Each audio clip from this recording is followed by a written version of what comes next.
ఎన్నికల కంటే ముందు నేను ఇచ్చిన సూపర్ 6 పథకాలను పూర్తి చేసిన అన్నాడు. ఇది రాష్ట్ర ప్రజలు బాగా వినాలా. నిన్న వినింటారు, ఇప్పుడు ఇంకా బాగా వినాలా. 6 పథకాలను నేను పూర్తి చేసిన.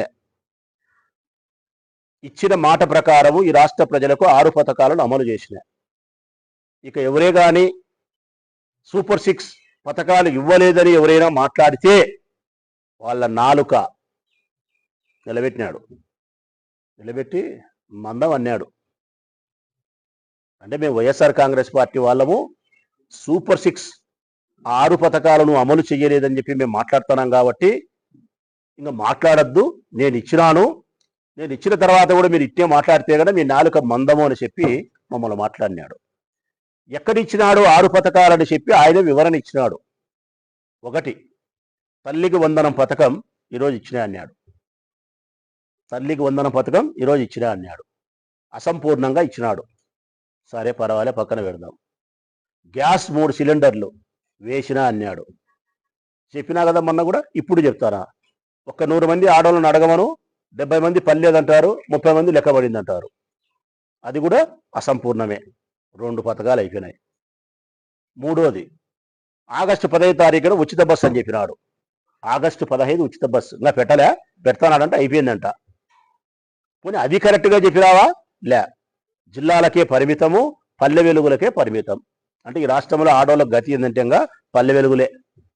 ఇంకా మీరు పల్లె వెలుగులే తల్లి. ఈ నుంచి బద్ది వెలుగు వాళ్ళని బస్సు ఎక్కినావు అనుకో, 18 గంటలకు ఎక్కితే మధ్యాహ్నం 2కో 3కో పోతావు. షుగర్ పేషెంట్ ఉంటే అంతే డమాల్. ఇది 3వ పథకం క్లియర్ అయిపోయిందంట. 4వది రైతులకు వేసే 26,000 రూపాయలు ఈ నెల ఎప్పుడు 20 తారీఖు మొదటి విడత వేస్తాడంట. కేంద్ర ప్రభుత్వం వేసే 6,000కు ఈయన 20,000 ఇయ్యడంట, 14,000 ఎలక్షన్లప్పుడు చెప్పేది అట్లా కాదు. కేంద్ర ప్రభుత్వం 6,000 ఇస్తుంది, నేను 20,000 ఇస్తా, కలిపి 26,000 ఇస్తా. ఈ బుద్ధి ఏం చెప్తాననేది అట్లా కాదు. కేంద్ర ప్రభుత్వం 6,000 ఇస్తుంది, నేను 14 కలిపి 20,000 ఇస్తా అంటున్నాడు. రేపు 6,000కు 14,000 ఒకటేసారి ఇచ్చాడంటే 14,000 ఒకటేసారి ఇయ్యడంట, 3 విడతలుగా ఇచ్చాడంట. ఇంకా 3 విడతల్లో మొదటి విడతనే పూర్తి కాలే, పథకం పూర్తి అంట, ఇచ్చినట్టేనంట.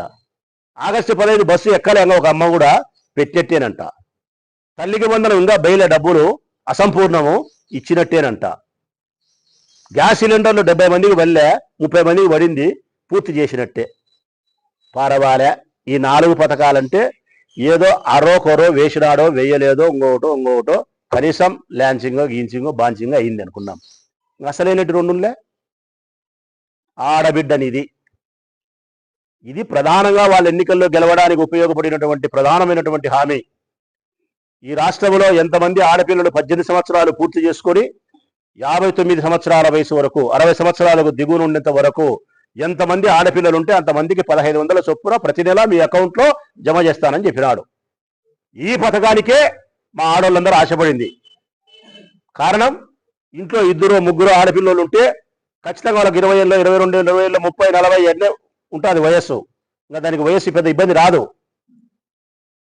కాబట్టి ఖచ్చితంగా 3 ఆడపిల్లలు ఉంటే 4,500 వస్తుంది. ఈ పథకానికే ఆడవాళ్ళందరూ కూడా ఆశపడి నీకు ఓటేసినది. ఇప్పుడు ఆ పథకం గురించి నువ్వేం చెప్తున్నావంటే P4కు అనుసంధానం చేసినాడంట ఆ పథకం. నేను P4కు అనుసంధానం చేసిన ఆ పథకము అది క్లియర్ అన్నాడు. అసలు ఈ రాష్ట్రంలో ఉండే ఆడవాళ్ళను పోయి అడగమను, ఆయన ఈ ఊర్లో వాళ్ళ ఎమ్మెల్యేలు పోయి అడగమను, ప్రతి ఊర్లో వాళ్ళ ఎమ్మెల్యేలు పోయి అడగమను, ప్రతి ఊర్లో వాళ్ళ ఎమ్మెల్యేలు పోయి ఆ నియోజకవర్గంలో ఉండే మహిళలను అడగమను. ఏమని? ఆడబిడ్డ నిధికి సంబంధించి నీకు ఇస్తానన్న 1,500కు P4కు అనుసంధానం చేసినాడంట, నీకు అది పథకం వర్తింపజేసినాడంట. అంటే P4 అంటే ఏంది నాయన అంటది అమ్మ. P4 అంటే ఏంది నాయన అంటది. P4 అంటే ఏందో తెలియదు, కానీ పథకం పూర్తి చేసా అంటున్నావు. P4 అనే పథకం ఆయన పెట్టేది అర్థం ఉండి మాట్లాడుతున్నాడో అర్థం లేక మాట్లాడుతున్నాడో మాకు అర్థం కావడంలే. ఇతర దేశాల్లో ఉండే భారతీయులు, ఆంధ్రప్రదేశ్ రాష్ట్రానికి సంబంధించిన ఇతర దేశాల్లో ఉండే ధనవంతులు ఈ రాష్ట్రంలో ఉండే పేదవాళ్లను గుర్తించి దత్తత తీసుకొని ధనవంతులు చేస్తారంట. ఇది P4 అంట. America, Russia, Japan, China, France, New Zealand, Australia, Canada ఇంకొకటి జర్మనీ, ఇంగ్లాండ్, బ్రిటిష్ ఇట్లా దేశాలలో ఉండే మన తెలుగు వాళ్ళు సావుకారులందరూ ఈ రాష్ట్రంలో ఉండే పేదవాళ్ళను దత్తత తీసుకొని సావుకారులను చేస్తారంట. ఇది P4 అనుసంధానం. ఇది ఆడబిడ్డనిది నేను క్లియర్ చేసిన అంటున్నాడు. ఇది ఎట్టది మాకు అర్థం కావడంలే. మా పొద్దుటూరు నియోజకవర్గంలో 2,50,000 ఓట్లు ఉన్నాయి. 2,50,000 ఓట్లకు గాను ఒకవేళ ఇళ్ల ప్రకారం వేసుకుంటే ఒక 90,000 ఇళ్ళు ఉన్నాయి. ఈ 90,000 ఇళ్లలో ఒక 70,000 ఇళ్ళు పేదవాళ్ళు ఉన్నారు. ఈ 70,000 ఇళ్లలో ఒక 30,000-40,000 మంది పూర్తి పేదవాళ్ళు ఉన్నారు. పూర్తి పేదవాళ్ళు, శ్రమించి జీవించేవాళ్ళు. మరి యా దేశంలో ఉండే, అమెరికాలో ఉండేవాళ్ళు, జర్మనీలో ఉండేవాళ్ళు, యా దేశంలో ఉండేవాళ్ళు చెబితే మా ఊర్లో ఆడవాళ్ళను మగవాళ్ళను దత్తత తీసుకొని ఒక్కొక్కరికి ఎంతెంత లెక్కిచ్చి సావుకాలం చేస్తారో, మిద్దెలు కట్టించారో, బంగారు కొనిచ్చారో, ఫ్రిడ్జులు పెడతారో, ఏసీలు కొనిచ్చారో, మరి ఎట్టట మమ్మల్ని సావుకాలు చేస్తారో ఆయన చెబితే ఇది అనుసంధానం. ఇది పథకం పూర్తయిందంట. నిరుద్యోగ భృతి 3,000 రూపాయలు ఇస్తానని చెప్పినాడు. 20 లక్షలు ఉద్యోగాలని చెప్పినాడు. నిన్న ఏం చెప్తానో తెలిసిన స్కిల్ డెవలప్మెంట్కి అనుసంధానం చేసిన, స్కిల్ డెవలప్మెంట్ కార్పొరేషన్కు అనుసంధానం చేసినాడట. దేన్ని? ఈ పథకాన్ని అనుసంధానం చేసినాడంట. పథకం క్లియర్ అయిపోయిందంట. అంటే స్కిల్ డెవలప్మెంట్లో ఈ రాష్ట్రంలో ఉన్న నిరుద్యోగులు ఎవరైనా సరే ఏదైనా నైపుణ్యం తీసుకోవచ్చంట. ఆ తర్వాత వాళ్ళు బతకచ్చంట. అయిపోయా, ఉద్యోగాలు వచ్చినట్టు వాళ్ళకు. స్కిల్ డెవలప్మెంట్కు అనుసంధానం చేసిన క్లియర్. P4కి అనుసంధానం చేసిన ఆడబిడ్డనిది క్లియర్. ఆగస్టు 15 బస్సు వస్తుంది, పల్లె వెలుగు బస్సుకు జిల్లా వరకు. Okay, clear. మేము మాట్లాడితే సూపర్ 6 పథకాలు చేయలేదని చెప్పి మా నేలక మందమంట. రాష్ట్ర ప్రజలందరికీ చెప్తా ఉన్నా, చంద్రబాబు నాయుడు గారికి స్పష్టంగా చెప్తా ఉన్నా, అయ్యా నీవు 6 పథకాలను పూర్తి చేసిన తర్వాత నువ్వు చెయ్యలేదని చెప్పి మేము మాట్లాడితే, వైఎస్ఆర్ కాంగ్రెస్ పార్టీ వాళ్ళ మేము ఎవరైనా మాట్లాడితే నువ్వు చెప్పినట్టు మా నేలక మందమే, మా నేలక మందమే.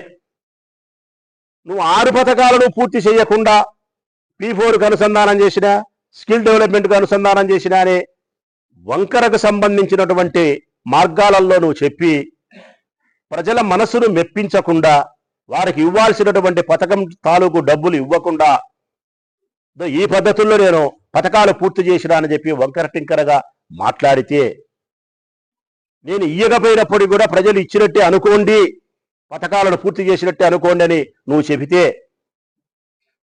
ఆ ప్రజలు నిన్ను ఏమి మాట్లాడుకున్నా, చంద్రబాబు నాయుడు 6 పథకాలు పూర్తి చేయలే, ఆడబిడ్డని ఇవ్వలే, నిరుద్యోగ భృతి ఇవ్వలేదు అని చెప్పి ప్రజలు నిన్ను విమర్శించినా, వాళ్ళు ఏదన్నా చెడ్డగా మాట్లాడినా కూడా నువ్వు పట్టించుకోకుండా దులుపుకొని పోతే నిన్నేమనాలయ్యా? మేము పథకాలను పూర్తి చేసిన తర్వాత మాట్లాడితే మా నాలుక మందం, పథకాలు పూర్తి చేయకుండా నీ ఇష్టం వచ్చినట్టు నువ్వు చెప్పి ప్రజలు ఏం మాట్లాడి నువ్వు పట్టించుకోకుండా పోతే నీ శర్మం మందం అనుకోవాలి మేము.